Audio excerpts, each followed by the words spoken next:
Hello, hello, hello, hello. Happy Sunday. I always say that because it is happy. This is a day of rest and integration with this eclipse.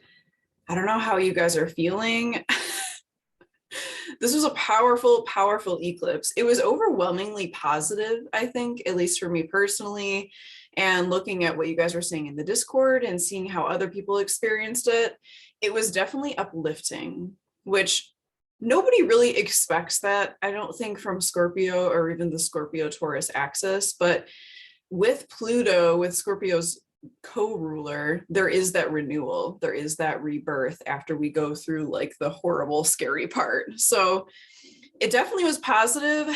I definitely feel that all of us are integrating a lot right now and purging, like still purging. It's never just on the eclipse that we feel these things. Like we go through the wormhole on the eclipse, but there is so much purging, so much download, so much integration that has to happen afterwards.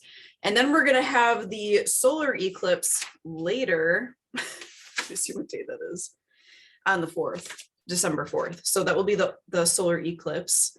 And that will be the new moon in Sagittarius. And that's going to happen again early in the morning. So things that we're dealing with now that will kind of come full circle a bit by the time we get there, but we are getting a little bit of a taste of what the lunar nodes being in the Scorpio Taurus axis is going to be like for all of us. So it's going to be intense. I thought this, I don't know what I thought really. It just felt very ominous, honestly, leading up to it. It was happening in my 6th house and 12th house, which are in astrology considered like the not so fun houses. Basically, the 12th house is like the end of the digestion tract, and the 6th house is like the stomach and the digestion as well. And it's just, I know some of you guys have some powerful planets in those houses, so you know what I'm talking about. So let's do things a little bit differently. I have my throat chakra singing bowl here. Yeah, I love these colors. It makes me think of some kind of like candy or something. I usually like to use my root chakra bowl. I like to ground, but everyone has a different experience right now, but I've been feeling it a lot here and like in the heart too, definitely in the sacral as well. But that's probably just where I need healing. So I don't know if you're feeling it there as well, but I thought we can kind of just like clear with the throat chakra bowl and do some deep breathing. And then we'll get into what is happening this week because it is Sagittarius season now. Mercury is moving into Sagittarius. Yes. Okay. So let's just close our eyes for a moment, tuning in to your breath, drawing the breath deep into the belly. Inhaling through the nose and exhaling through the nose if you're not really stuffed up.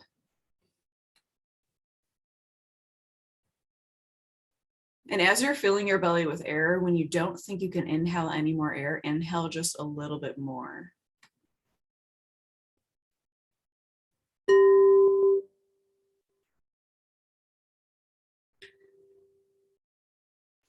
Throat is at the element of air.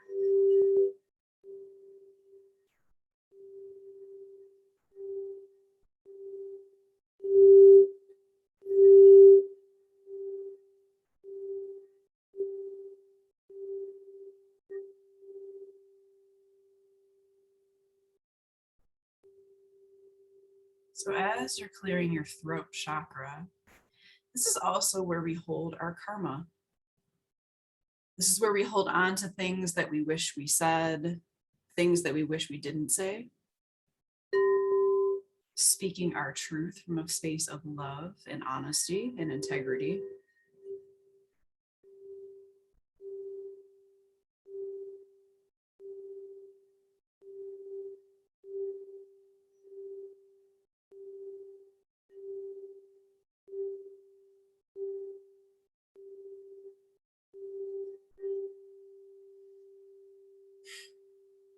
Taking 3 more deep breaths, drawing the breath all the way into the belly, expanding the belly, expanding the heart, and exhale. 2 more breaths.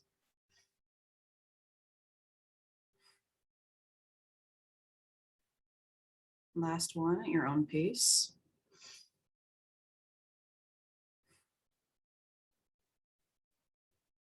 And then just slowly opening your eyes, noticing how that feels in your throat center. It's such a beautiful sound. This kind of makes me miss teaching yoga a little bit. I taught for about 4 years, over 4 years, but I want to relearn the traditional way, and then maybe I will teach again in the future. But right now I am taking a hiatus from yoga. Okay, so now that we cleared hopefully some of that karma, some of old timelines, broken timelines, things that just don't resonate anymore, there's been a lot of, it's not really cord cutting. Cord cutting is really a Virgo thing, in my opinion. That's like the harvest, that's Ceres, the Demeter. Scorpio is different because Scorpio is transmutation and transformation. So it's taking those things and like literally just destroying it and alchemizing it and like creating something completely new from it. Yeah, we're definitely in the sacred container right now. I'm just looking at some of the cards that I pulled. We're like in the sacred feminine container. We're in the shadowy place. We're in the cave. And I always see the cave as like the womb, like the dark mother, which everyone talks about the dark mother, the dark goddess being like death and being destruction and that kind of like fiery energy, which she is, of course she is. But at the same time, the womb is what grows the fetus. The womb is that sacred container. So the dark goddess is still love too. It's just like that tough love. My mom's a Scorpio moon, so I'm very accustomed to that kind of dark goddess sort of tough love, but it is loving.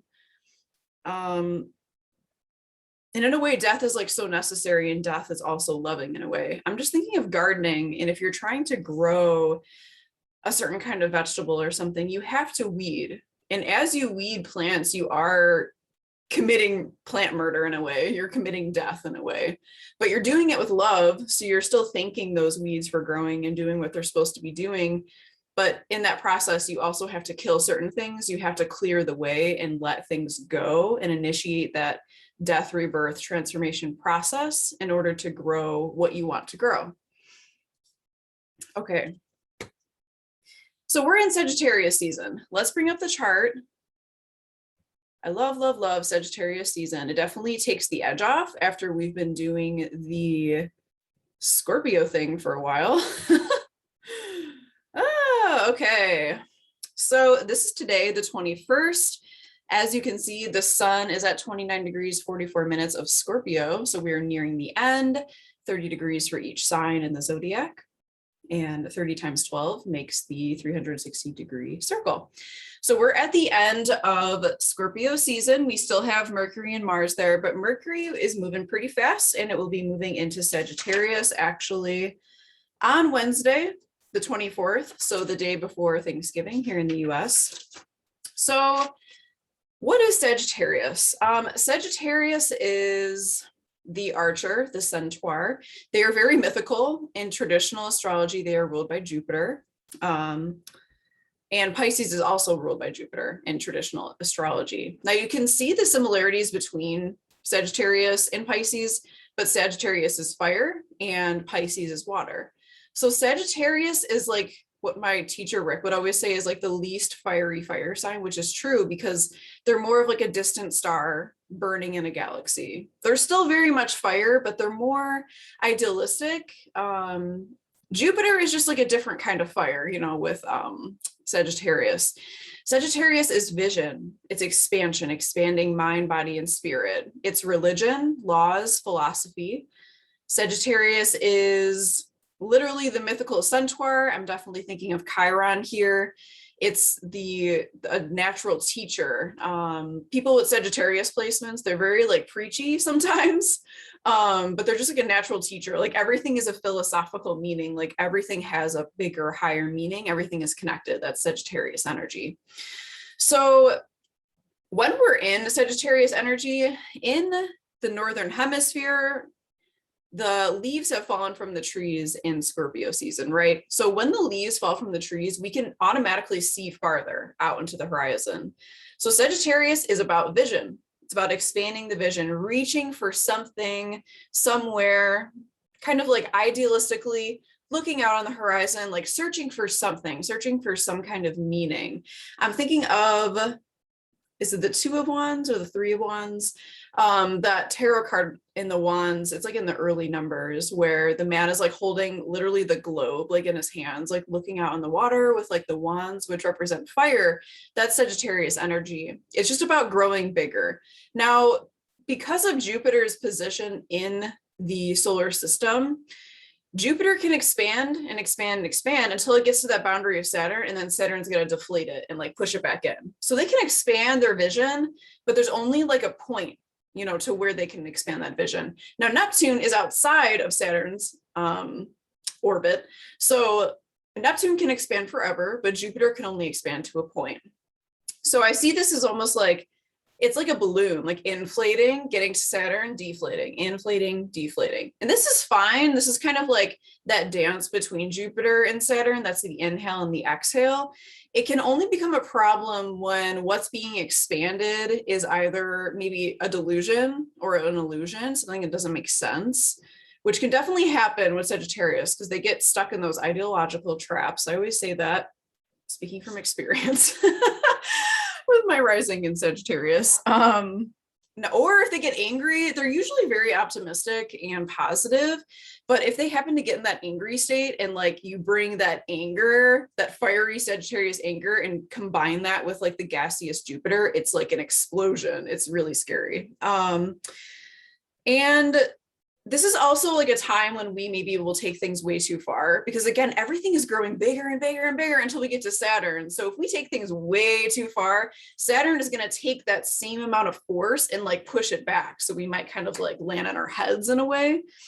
Okay, so we have the sun here moving into Sagittarius.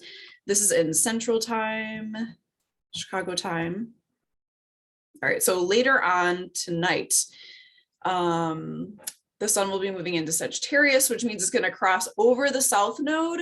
So again, karmic clearing, not just in this timeline, other timelines, past and future, Akashic records stuff, realigning with our destiny, our soul purpose, which is of course a theme of this eclipse season. But we're definitely going to be feeling that today. I think there's an evaluation process going on for all of us of like, where do we want to go from here? You know, based on everything that we've learned and what we're doing, where do we want to go in the future? So when we get to Wednesday, Mercury will follow and move into Sagittarius as well. Okay, this is Tuesday. Here's Wednesday. So Mercury will be here too. Mercury moving over the South Node as well. Again, karmic clearing. There's got to be a better word for that, but that's really the best way I can describe it. But it's a lot of things in this lifetime too. And I think we're starting to see things in a different way because it was the Scorpio eclipse. So things are being transmuted, transformed. It doesn't mean that we ever get rid of the initial material. And it makes me think of, which I don't actually agree with, that energy can neither be created nor destroyed, because I believe that you absolutely can create energy. But it kind of reminds me of that. Or, you know, I'm thinking of the Morrigan and like crows eating dead carcasses and like transmuting that into energy. That's kind of what we're doing here. And we're still going to be doing that. We'll still have Mars in Scorpio, which is a powerful placement. And on Thanksgiving, the moon will be in Leo. Yeah, so we'll be feeling those like warm, fuzzy feelings, I think, for sure. Everyone's going to be feeling very proud of like their families and like just being together. It is opposing Jupiter in Aquarius, so it might be a little bit unexpected. Who knows? That won't happen until later, but you might be feeling that tension already. But I think overall it's like a good energy, like Sagittarius season, Thanksgiving, and that's like such a Sagittarius thing, to be grateful for all that you have and to like celebrate with people. Sagittarius is also about adventuring and exploring and things like that. So on the 26th, the next day, Saturn, and we almost have this like grand square forming here, almost. even though it's not like an official grand square here, which would be 4 points forming squares to each other, this is still significant. That's something I realized about astrology. Like, you have your official aspect patterns, and those are really important because it's math, it's harmonics, it's sacred geometry. But I find myself in, the further I study astrology, I find myself also decoding things that aren't like official, with like aspect patterns. And I don't know, some people would like come for me for that. But I think it all has meaning, and you can kind of see what kind of energies are at play just by looking at like the general shape of things. So obviously there's some kind of tension building here. There's some kind of discomfort. There's a lot of conflict happening outside and inside of ourselves around this time on the 26th that we're going to be feeling internally. We have the moon here. We're going to be seeing it externally because we have this like cluster going on here. And it's going to have something to do with our past. And like we have Sedna as well. So old pain wounds, betrayal, loss, things like that, but then transmuting that into power. And Saturn is actually going to sextile Chiron today. So here's Saturn, 8 degrees, 40 minutes of Aquarius. And here's Chiron, 8 degrees, 40 minutes of Aries. This is significant because it takes Saturn and especially Chiron to forever, basically, to go through the zodiac. So this is significant. Saturn in Aquarius, the breaking down of the old way, the breaking down of the structures that are no longer working, forming this sextile to Chiron, which is the wounded healer and the wise teacher. So there's definitely some kind of wounding coming up. I'm going to go ahead and stop sharing this. So there's definitely some kind of soul wounds coming up that we need to heal. And Sagittarius being the sign of the teacher, this is stuff that we can actually use to help people. And I think that's really important right now. The things that we go through, this is just my personal opinion, but the things that we go through, like, we're literally meant to help other people who go through those things. Not that you have to, but we have the wisdom there. And just by embodying what we have healed and what we've been through and embodying our truth, that really does help people. And I think this has something to do with, again, the shadow. We've been here, all Scorpio season. This is really nothing new, but interestingly, underneath all of this is like the threshold. So this is like very eclipse energy. It kind of looks like a sun in a way, solar eclipse. So I think once we get to the solar eclipse on the 4th, things are really going to come full circle. They're going to start to maybe make sense, or they won't. But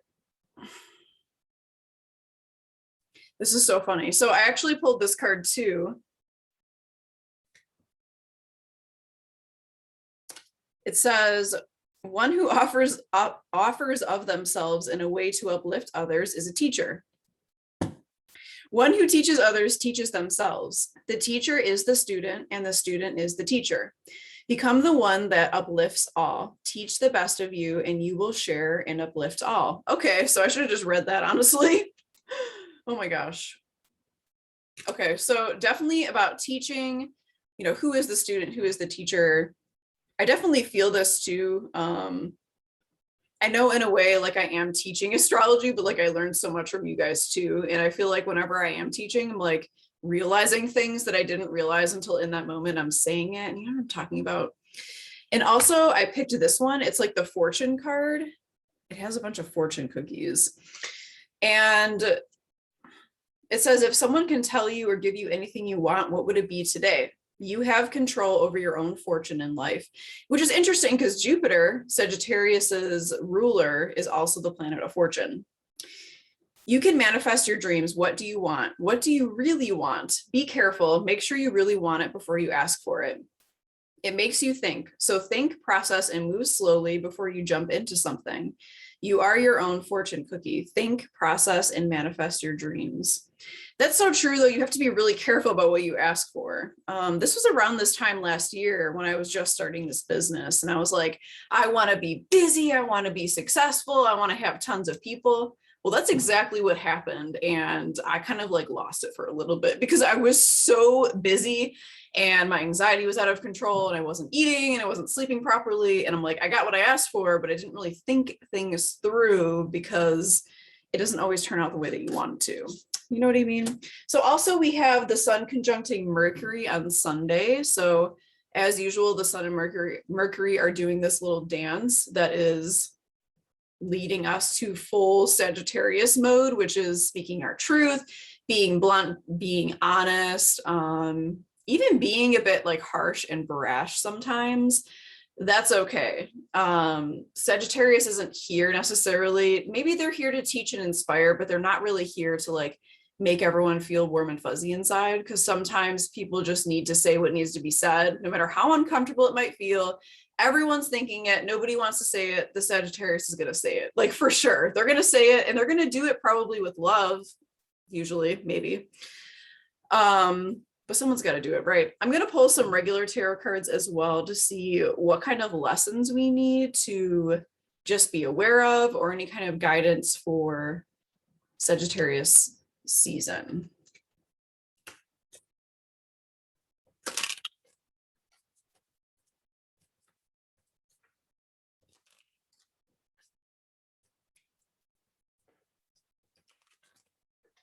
Also, Sagittarius, like its opposite Gemini, is a mutable sign.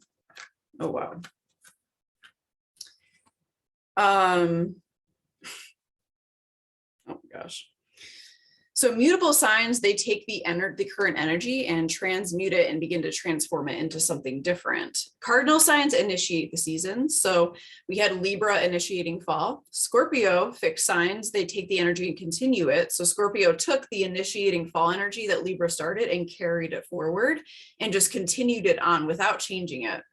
And once we got to Sagittarius season, now it's transforming it into like for real winter. So the first card that's at the bottom is the Nine of Wands. This is kind of going off like what I did last week, and even on the moon too, the full moon. We're just so overburdened, and like we're just being forced to stop. Like you don't even have a choice. Like at this point, once you get to this card, it's like this person's been through some stuff. He's all beat up. His head is bandaged. You know, he's overburdened. He's tired. He's burned out. Well, this is just where we are, I think, right now overall. This is intense. So in the past, I pulled the Eight of Cups reversed, which, you know, this card. It's like having to leave behind something, and just, it's very sad usually when it's upright. It can be like a breakup, or like having just to leave something behind that's like very emotionally affecting you. And I pulled also the nine, there's a lot of nines here, the Nine of Swords reversed. I believe that I pulled this card upright for the full moon too. This is interesting because it's almost like, you know, upright, even though this is like a really sad card, it kind of is like the swords become the stairs that we can like climb out of to get out of the situation. But reversed, it's just like throw it all away. Throw away everything you've been worrying about, throw away the anxiety. This, I just hope this doesn't mean that like we're just not feeling, because at the same time the cups fall too, and everything that's in those cups comes spilling out. Let's just continue and we'll see what that really means. So in the present, I also got the High Priestess reversed, which can mean you're not listening to yourself. You're not listening to your intuition. You have to slow down and be still to really gain that esoteric wisdom. You have to be quiet. You have to meditate. You have to be in a more steady, grounded, blissful kind of state. I see this card. I don't know what card this technically, what sign this belongs to, but I see this as for sure like a Virgo card, and like Vesta, the temple priestesses of Vesta, the High Priestess. That just gives me a Virgo vibe, because it's about dedicating yourself to a sacred purpose. Reverse, it's like, it's not really coming together right now. There's a lot that's getting like, again, purged. That's the word I'm looking for. There's a lot being purged right now. It's coming out of everybody. And in the future, temperance, of course. I was just talking about Sagittarius season, taking things way too far. Listen to your guides right now. Listen to your deities, whoever you work with, your spirits, listen to them, because they're going to help you through this time. What you need right now is like, honestly, just to fill your own cup. You need to fill your own cup, but you need to not take things too far either. You need to find that center place. We're not in that place right now. We're either one way or like totally the other way. And it is interesting that there's like this duality thing going on with the High Priestess. And there's also this duality thing going on in the Shadow card. So we're not in the balanced state. We need to get to that state, but it's not going to happen through force. It's going to have to come through surrender. That's how I feel about this. And then in the future, I got the Ace of Swords reversed. See, good things are coming. It's just being blocked right now because, again, purging. There's a lot coming out. There's a lot coming through. We have to be still. So even if it feels uncomfortable, which to me, it feels very uncomfortable to sit still right now, that's really how the best lessons are going to come into play. We have to be still, but also I pulled this card, the Threshold. We talked about that earlier, being about the solar eclipse, but this is like a gateway. This is a doorway to a different way of life. I do believe that we've already stepped through that doorway, but right now, before we really take the leap, before new things happen, we need to wait. First of all, you can do magic on the full moon. I don't know what is with all these posts I'm seeing about do not do magic on the eclipses. Like, to me, it was like the perfect day to do magic. I don't know. I was like channeling in that energy, like that Elgol energy, and like doing my stuff. So, I don't know, like, especially if people don't say where they're even getting that information from, I just don't trust it generally. But you can do whatever you want. If you feel like you want to do it. Pushing forward though, it's not really going to work. We got to sit back and wait. We got to listen to our guides. They're talking to us right now. They're trying to teach us something. Sit down, meditate, do yoga, connect with nature. I don't want to go outside because it's really cold. Look at pictures of nature, do something that's good for you, that makes you feel steady and stable and grounded. Okay, so I think that is pretty much everything I have. Throat chakra.